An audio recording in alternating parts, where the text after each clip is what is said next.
আমাদের কতই না স্বার্থপরতা, কতই না অহংকার, অসহায় মানুষদেরকে নিয়ে সমালোচনা করতেও কিন্তু আমরা ছাড়ি না। কিন্তু দেখেন, মহান আল্লাহ তাআলার কাছে কিন্তু আমরা সবাই পরাজিত, আমরা সবাই অসহায়। আমার প্রিয় ভিউয়ার্স, আসসালামু আলাইকুম। কেমন আছেন আপনারা সবাই? আশা করি মহান আল্লাহ তাআলার রহমতে আপনারা সবাই ভালো আছেন। আলহামদুলিল্লাহ, আমিও ভালো আছি। তাই তো ব্লগস বাই চুমকি রান্নাঘরের আরও একটি নতুন ভিডিও নিয়ে আপনাদের মাঝে হাজির হয়ে গেলাম। কারণ ব্লগস বাই চুমকি রান্নাঘর তো আপনাদেরকে নিয়েই। তো যেটা বলছিলাম সেটা হলো যে গত শুক্রবারের ভূমিকম্পের ঘটনাটা। আমরা কিন্তু সব সময় একটা আতঙ্কের মধ্যে আছি। আতঙ্ক কিন্তু আমাদের পিছু ছাড়ছে না, সব সময় যেন তাড়িয়ে বেড়াচ্ছে। আর এই যে দেখতে পাচ্ছেন, এটা হচ্ছে তার আগের শুক্রবার, মানে গত শুক্রবার তো ভূমিকম্প হলো, তার আগের শুক্রবারের ভিডিও এটা। তো নর্মালি যে আমরা শুক্রবারে ডিপ ক্লিনের কোনো কাজ আসলে আমরা কেউই করতে পারি না, কারণ সেই দিন আমাদের অনেক ঝামেলা থাকে। হয়তো কোথাও যাওয়া হয়, নয়তো গেস্ট আসে, নয়তো রান্নাবান্নার ঝামেলা থাকে, বাজারের ঝামেলা থাকে। তো আজ সেই গত শুক্রবারের আগের শুক্রবার আপনার ভাই বাসায় ছিল না, একটু দেশের বাড়িতে গিয়েছিল। তো যার জন্য রান্নাবান্নার ঝামেলাও ছিল না, কোনোখানে যাওয়াও ছিল না। তো মনে করলাম এই সুযোগটা কাজে লাগাই, চুলাটা ডিপ ক্লিন করে ফেলি।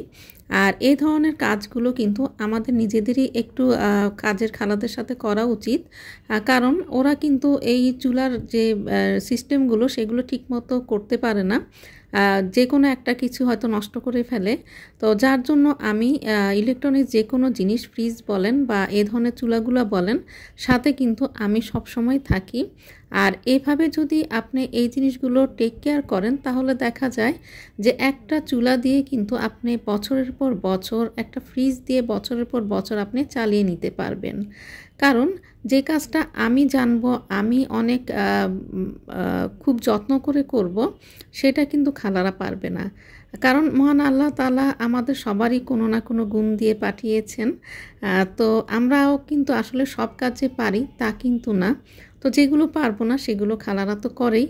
আর যেগুলো খালারা মোটামুটি পারে, যে হয়তো নষ্ট করে ফেলার একটা অপশন থাকে, তো সেই কাজগুলো কিন্তু আমরা সাথে কিন্তু করতেই পারি, কারণ জিনিসটা তো আমাদেরই, তাই না? তো শুধু শুধু নষ্ট করার চাইতে আমরা নিজেরা একটু যদি এটাকে একটু সময় দেই, তাহলে দেখা যায় যে এই জিনিসগুলো কিন্তু বছরের পর বছর আমরা ব্যবহার করতে পারি। যেমন এই চুলাটা দেখেন, ক্লিনিংয়ের কাজটা কিন্তু মেন যে কাজগুলো সেগুলো আমি করে দিচ্ছি। এই যে চুলার নবগুলো খুলে তারপরে আমি যে সবগুলো এগুলো মুছে টুছে দিচ্ছি, আর যেগুলো একটু এখনও পরিষ্কার হয়নি সেগুলো দেখিয়ে দিচ্ছি পরিষ্কার করার জন্য। তো যেটা আর কি বলছিলাম, যে গত শুক্রবার যে ভূমিকম্পটা হয়ে গেল, মানে আমরা সবাই এখন পর্যন্ত, যে সামনে কি হবে জানি না, মহান আল্লাহ তাআলার কাছে আমাদের সবারই ক্ষমা চাওয়া উচিত, যে মহান আল্লাহ তাআলা যেন আমাদের এই বিপদটা থেকে রক্ষা করে। কারণ কি জানেন, আমরা যে যত বড়ই হই না কেন, মহান আল্লাহ তাআলার কাছে কিন্তু সত্যি আমরা অনেক বেশি অসহায়। তো যা হোক, আপনাদের সাথে কথা বলতে বলতে কিন্তু আমার চুলাটা খালা অলরেডি সব কিছুই ক্লিন করে দিয়েছে। এখন আমি যেটা করব, সবগুলো মুছে মুছে নিচ্ছি, কারণ পানি সহ কিন্তু এগুলো সেট করা যাবে না, কারণ ভিতরে যদি পানি যায় তাহলে কিন্তু কালি পড়ে যাবে আর চুলাটাও তাড়াতাড়ি নষ্ট হয়ে যাবে। তো যাই হোক, এই যে আস্তে আস্তে আমি এগুলো সব কিছু নিয়ম মতো লাগিয়ে দিচ্ছি, যেটা খালারা কিন্তু সব সময় এগুলো মেনটেন করতে পারে না, অনেক বেশি জোর দিয়ে লাগায়, যার ফলে দেখা যায় যে অনেক কিছু যে রিংয়ের মতো থাকে এগুলো কিন্তু বাঁকা হয়ে যায়। তখন কিন্তু আর যে চুলাটা যখন জ্বলে তখন কিন্তু আর একেবারে পারফেক্টভাবে আর চুলাগুলি জ্বলে না। তো এই জন্যই আমি যেটা করি, যে সব সময় এই ধরনের কাজগুলো আমি নিজে থেকে, তারপরে মানে খালার সাথে সব সময় থেকে আমি কাজগুলো করার চেষ্টা করি। তো আপনারাও একটু ট্রাই করবেন, তাহলে দেখবেন আপনার যে কোনো জিনিস বছরের পর বছর আপনি নিশ্চিন্তে ব্যবহার করতে পারবেন। এরপরে ঝকঝকে চুলা দেখে মনটা অনেক বেশি ভালো হয়ে গেল। আর আজকে রান্নাটাও সকাল সকাল করে রেখেছিলাম, যেহেতু আজকে খুব একটা রান্নাও করিনি।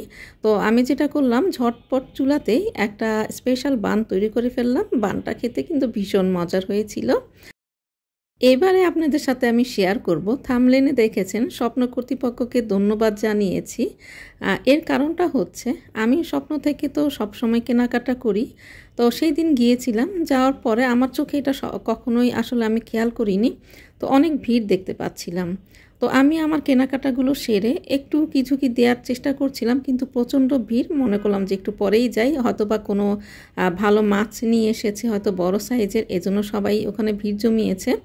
তো যাই হোক, আমি যখন একটু ভিড়টা কমে গেল তখন আমি একটু উকি দিলাম। উকি দিয়ে দেখলাম যে বেশ বড়সড় পিসের মাছের ভাগা বসিয়েছে। তো আমি মনে করেছি যে ভাগাগুলো মনে হয় পুরোটাই কিনতে হবে।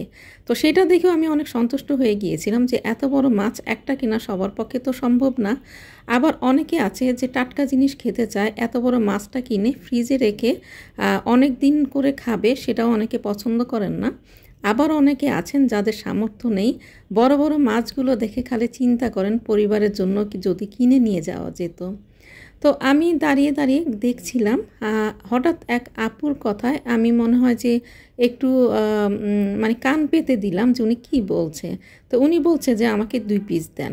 যখন বলেছে 2 পিস দেন, তখন আমি খুবই একটু আগ্রহ সহকারে দেখছিলাম, দাঁড়িয়েছিলাম।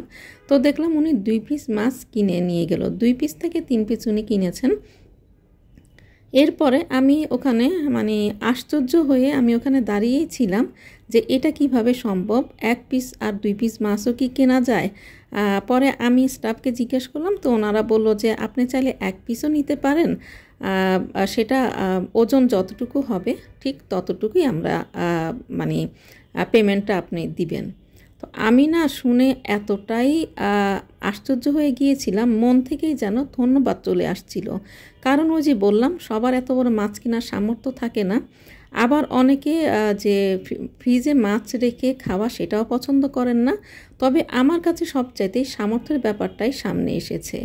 যে যে দেখা যায় পরিবারের জন্য এত বড় বড় মাছগুলো কিনতে পারবে না, সেই মাছগুলোই কিন্তু 2 পিস হলেও পরিবারের জন্য নিয়ে যেতে পারবে। তো আমি এই সুযোগ হাতছাড়া করলাম না, আমিও লোভে পড়ে গেলাম। আমিও বড় বড় সাইজের পাঙ্গাস মাছ ওনাকে বললাম আমাকে 3 পিস দিতে। উনি বলল মাথা অথবা লেজও নিতে হবে।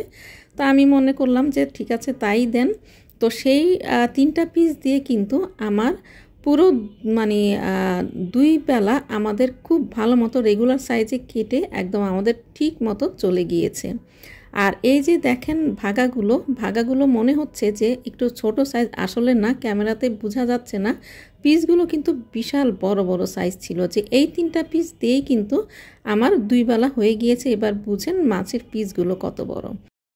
স্বপ্ন কর্তৃপক্ষকে আবারও জানাই অনেক অনেক ধন্যবাদ এবং কৃতজ্ঞতা। তো আপনাদের সাথে কথা বলতে বলতে ভিডিওর শেষ পর্যায়ে চলে এসেছি। সবাই ভালো থাকবেন, সুস্থ থাকবেন, ব্লগস বাই চুমকি রান্নাঘরের পাশেই থাকবেন, কারণ ব্লগস বাই চুমকি রান্নাঘর তো আপনাদেরকে নিয়েই। আল্লাহ হাফেজ।